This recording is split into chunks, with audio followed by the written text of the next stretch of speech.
Hello guys, and welcome back to a new video in the series of me trying to build a profitable trading algorithm using AI. So in the last video we asked Claude to go through more than 60 scientific papers related to intraday trading, and it gave us a 21-page research document, as you can see on the screen, and out of it came our hypothesis. So a regime detector sitting on top, reading what kind of market we are in, whether we are ranging or trending, and it also reads the volatility, and underneath it there is two specialists: a momentum strategy for when the market is trending and a mean reversion strategy for when it is ranging. So that's stage 1 done and locked. Okay, but here's the thing guys, that document is just a theory, a beautiful, well researched theory that seems completely logical, and a theory is worth absolutely nothing until the backtest and the metrics agree with it. So in the last video I promised you results, and you're going to get them in this video, okay? But you're going to get how we got there too, because that's a part that you can actually take and use for yourself. And believe me, the process it took to get those results is like 30 to 50 times more important than the results themselves. Okay, if I just show you a green equity curve going up or a PNL, you're gonna learn nothing, right? That's like 90% of trading content out there.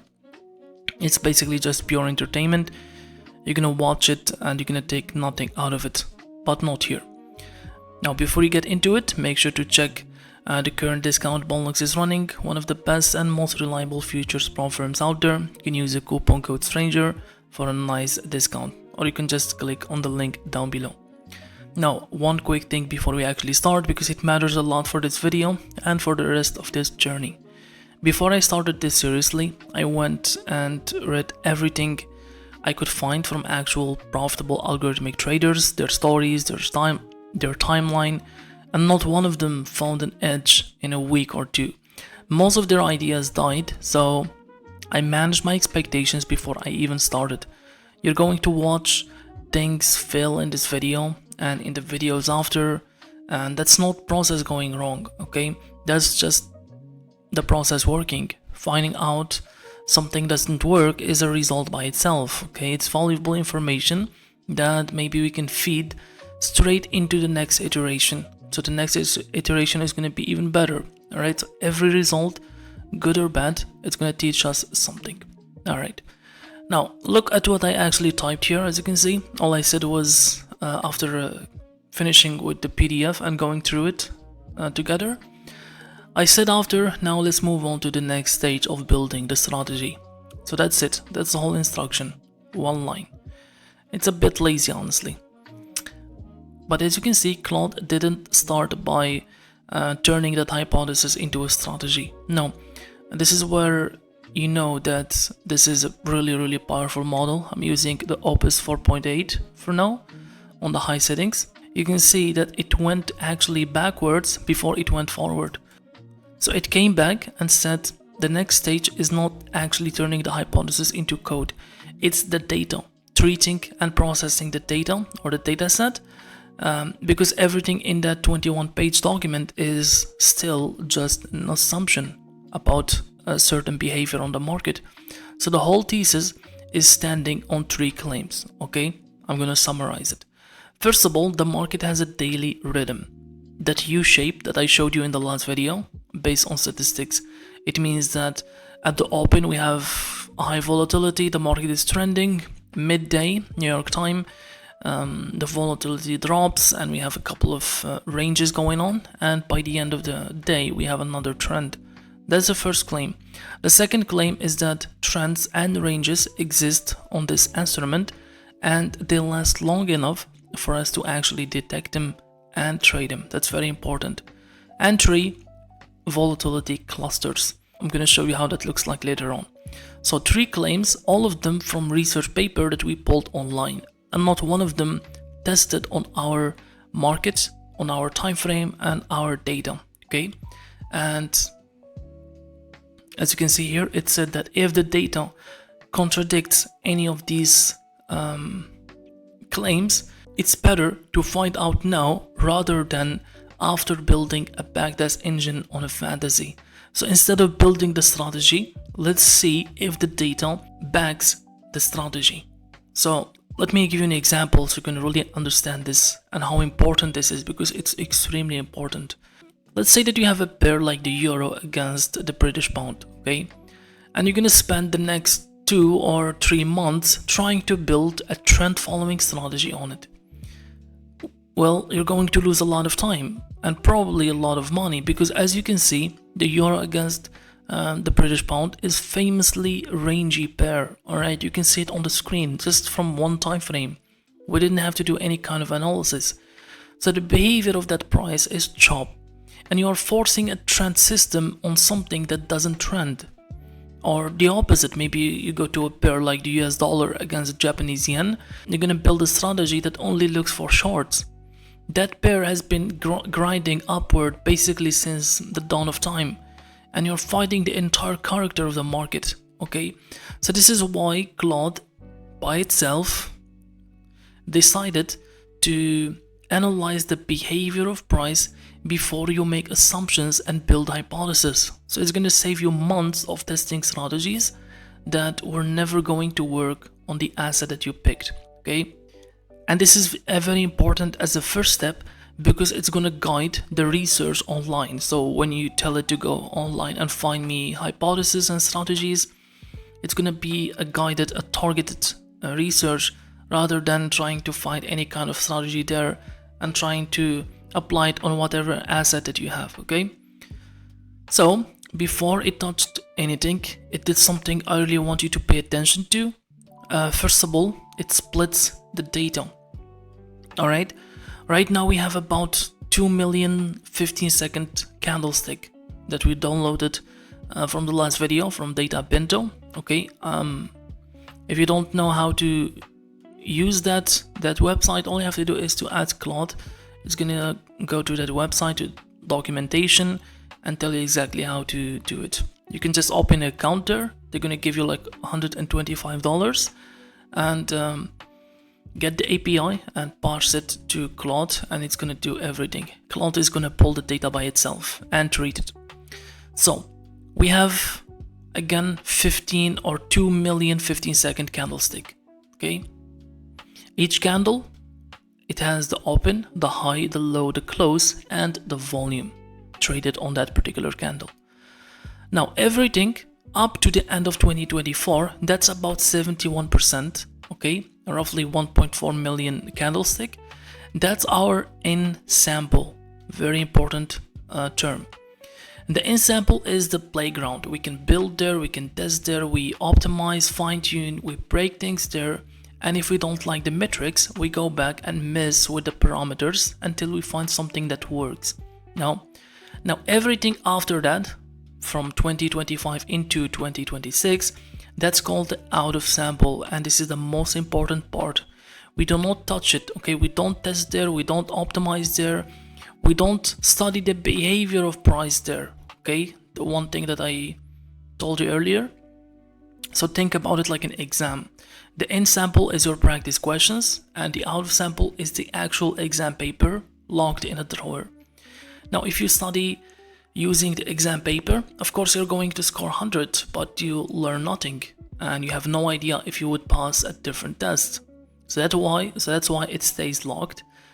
We got one shot at it. We optimize on the in sample until the PNL, the profit factor, the Sharp, all those metrics, until everything looks good, and then we take that finished strategy and fire it at 2025 all the way to 2026. We have only one shot. If it makes money there, we actually have something that we can take live. If it doesn't, and most likely it will not, basically 80% of the time it will not work, because we're gonna overfit the strategy, and that's just a topic that we will get into later on, and that's completely natural, okay? But we have the split, and now the EDA. Now all of this, why I'm taking so long going through this and not show you the results, because these are the foundation of building any profitable trading algorithm. Okay, believe me, you need to pay attention here. Not just this one, even in manual trading, you're gonna need this. That's why I'm trying to go into these things with a bit of depth. Okay, so now the EDA. All right, this is the thing it built to test those 3 claims. All right, it's called the EDA, Exploratory Data Analysis. It sounds a bit nerdy, but it's actually very simple. Okay, before you build anything, you're gonna go and look at the raw price data that we have downloaded, meaning each candle is gonna have a row. It has the open price, the low price, the high, the close price, and the volume. That's the raw data. Okay, the EDA is gonna ask it a couple of questions to know the behavior of that raw data. Okay, and notice we only gonna run this on the in sample. The out of sample stays untouched, otherwise we are cheating. I only discovered the EDA recently in my other project on Forex that I'm working on the side, and it has completely changed how I work and develop strategies. Because without this engine, you're just spamming strategies, add an asset and hoping, like building a trend system on something like euro against the British pound. All right, so it's not just about trend and ranges, it's more than that. The EDA is going to look at your asset and tell you exactly the behavior of it, like an FBI profiling. It's not just a trending or ranging. Alright, so it ran the EDA across the in sample data, and it came back with 3 answers. Remember those 3 claims that we put, okay, on our hypothesis? Two of them were confirmed and one of them needed some fixing. So first of all, the daily rhythm, the U-shape. Last video I told you that the market is loud at the open, quiet in the middle of the day, and picks back up into the close. So we took that from a research paper. Now our own data says the exact same thing. After running the EDA, it confirmed that the open volatility is 1.75 times the midday. So this isn't a claim, alright? It's something that we have verified ourselves in-house. Number 2, the second claim is volatility clustering, and this one is confirmed as well. All right, and this is the strongest signal. So the third claim, and Claude found something crucial right here. So the regimes exist. Okay, the trends and ranges are real, obviously, but we are measuring them on the wrong time frame. On the 15-second chart that we told Claude that we are going to work on the 15-second chart, okay? So what the EDA found out on the 15-second is that the regime detector is gonna change a lot. Basically, the 15-second is too choppy. The trends are not lasting enough, okay? A lot of people will say that price is fractal, and whatever you see on the 1 minute time frame, you're gonna see it on the 15-second time frame, and you're gonna see it on the daily time frame. And that's true to a degree, okay? The patterns are there, but the behavior of price is not the same. The 15-second is far more jumpy and noisy, okay? You are in a range, and then the next 2 minutes you are trending, and then in next 3 minutes back in a range. So basically the persistence is not the same. Nothing persists long enough for you to do anything with it. That's the difference, that's the key difference that the EDA found out. Okay, price is fractal, the patterns are there, but the state, the behavior of price is not the same, okay? So what the EDA did, we tested it on a slower clock, on the 1 minute time frame, and trends became more persistent, okay? And that gave us our first design change. The regime detector, now it doesn't run on the 15-second anymore like we planned. It will run on the 1 minute time frame. So after that, after it detects the state of the market right now, the regime, then we're gonna execute on the 15-second time frame. Now if you trade manually, you already know this idea: higher time frame for direction, lower time frame for your entry. Now except we didn't get it from a guru on YouTube, we got it from our own data and engines, okay? And there's one more thing that really surprised me. Intraday, believe it or not, NQ ranges most of the time. 65 to 80% of it is range. And I know how that sounds, because we all know that NQ as the trending instrument, the best one for trends following, and on the daily chart and on the 4-hour you can see that's true. It trends beautifully. But inside the actual day, in the AM session, in the PM session, it's mostly rangy. Yes, it is trending, it has moments of trends, but the range takes the biggest part, okay? That might be a light bulb for some of you, alright? So don't judge an instrument based on the higher time frame. Judge it based on the time frame that you want to execute on. So the plan flipped right now based on the data. Remember, under the regime detector we have momentum and we have mean reversion. Well, mean reversion is now our primary strategy, because that's what the market is doing most of the time, and momentum becomes the secondary one. Alright, so look at just what happened here. We changed the design of the entire system before writing a single line of strategy code.